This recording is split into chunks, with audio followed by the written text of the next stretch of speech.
Hindi ba kayo nagtataka? Bakit kahit na agricultural country tayo, mahal pa rin ang bigas sa palengke?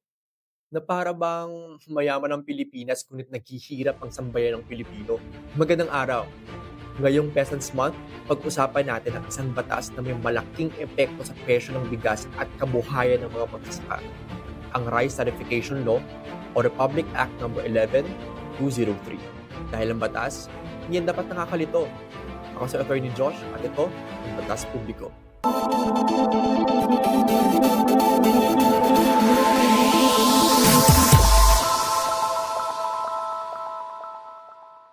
Ang Rice Tarification Law ay nilagdaan bilang Republic Act No. 11203 noong February 14, 2019. Ayon sa Section 3 ng batas, ang layunin ng RTL ay bawasan ang kakulangan sa supply ng bigas at pababain ang presyo sa merkado sa pamamagitan ng bukas sa importasyon at pag-alis ng quantitative restrictions. Pero ang solusyon na ito ay pansamantala lamang. Hindi nito tinutugunan ang pangunahing problema ng ating agrikultura. Mababang produksyon, kakulangan sa suporta sa mga magsasaka, at limitadong akses sa lupa at teknolohiya. Sa Section 4 ng batas, makikita ang tarification of rice imports. Ayon sa batas, ang rice importation ay ilalagay sa isang tarification scheme. Ibig sabihin, ang pag-angkat ng bigas mula sa ibang bansa ay papatawan na lamang ng taripa sa halip ng isang kota. Para sa mamimili, mas maraming supply, posibleng mas mababang presyo sa bigas. Pero para sa magsasakang Pilipino, kinakailangan na lang ngayon makipagsabayan sa mas murang bigas mula sa ibang bansa. Sa Section 7 ng batas, makikita ang Rice Competitiveness Enhancement Fund or RCEF. Ito ay naglalayong tulungan ang mga lokal na magsasaka. Dito pumapasok ang seed development and subsidized certified seeds, irrigation at farm mechanization, extension services, o technical na gabay sa pagtatanim. Pero ang problema, kulang ang pondo at hindi naaabot ang lahat ng magsasaka, lalo na yung mga maliliit at walang sariling lupa. Kaya kahit na may RCEF, marami pa rin ang mga nahihirapang makabawi at mabuhay sa kanilang sariling kabuhayan. Section 9, meron tayong monitoring at evaluation.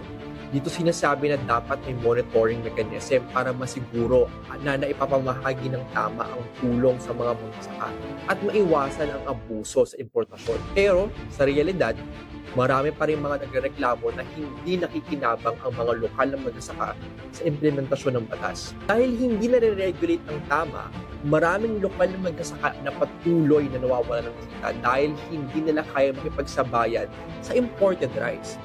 Ayon na rin mismo sa Malacanang, simula nang naipasa ang Rice Tarification Law noong 2019, nawalan ng direktang kapangyarihan ng NFA na umangkat ng bigas dahil kinakailangan pa ngayong dumaan sa LGU bago pa makagawa ng aksyon.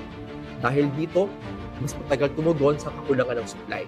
Ang resulta, mas nagmamahal lalo ang presyo ng bigas. Nananawagan din si Senator Kiko Pangilinan na ibalik ang taripa sa imported rice mula sa 15% pabalik sa 35% para suportahan ang lokal na magsasaka at protektahan ang produksyon. Simula nang ibaba ang taripa, bumagsak ang presyo ng palay sa bukid at nawala ng kita ang mga magsasaka, habang kumikita naman ang mga importer at middlemen.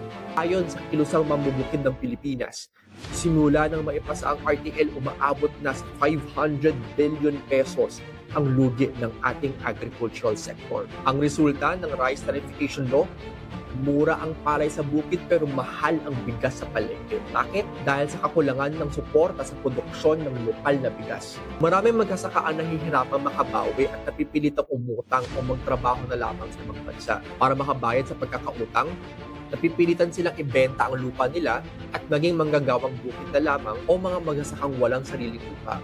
Maliban pa sa kakulangan ng sariling lupa, limitado din ang kanilang access sa modernong teknolohiya. Pero alam niyo ba, may isa pang batas na layuning tumulong sa mga magsasaka at mangingisda. Ito ang Sagip Saka Act, na pangunahing isinulong ni Senator Kiko Pangilinan.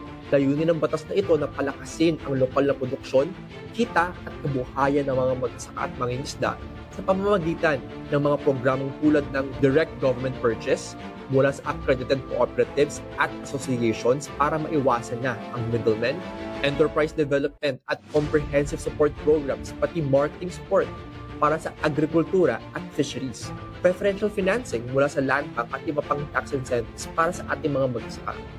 Meron din itong Oversight Council para siguraduhin maayos ang implementasyon ng batas. Sa madaling salita, ang Sagip Saka Act ay para sa mas mataas na kita, food security, at dignidad ng ating mga magsasaka at mangingisda sa bansa. At dahil maraming problema ang ibinungan ng RTL, siguro tingnan natin kung ano ang maaaring alternatibong solusyon sa problema natin sa agrikultura. Number 1, mas aktibong suporta sa lokal na magsasaka. Tiyakin na maaabot ng RCEF ang lahat ng magsasaka, mabigyan sila ng modernong teknolohiya at subsidized inputs. Number 2, genuine agrarian reform. Bigyan ng lupa at karapatan ang magsasaka na sariling itanim at paluguin ang ani at suportahan ang produkto sa merkado sa pamamagitan ng pag-invest sa post-harvest facilities at farm-to-market ports. Number 3, pambansang industrialisasyon. Itaguyod ang lokal na produksyon ng bigas sa long term, hindi lamang sa pansamantalang solusyon sa presyo. Number 4, transparent monitoring. Siguraduhin na ipamamahagi ang pondo at tulong ng maayos at walang nasasayang. Sa huli, dapat nang bisitahin muli ang Rice Tarification Law. Ang tunay na sukatan ng malagong agrikultura ay kung ramdam ito ng mga magsasaka at kung nakikinabang ang ordinaryong mamimili. Kung hindi maaayos ang implementasyon at hindi natutugunan ang pangunahing problema ng produksyon, mas lalo lang mahihirapan ang lokal na magsasaka. Sana may natutunan kayo sa episode na ito. Dahil ang batas, hindi dapat nakakalito. Ako si Atty. Josh at ito ang Batas Publiko.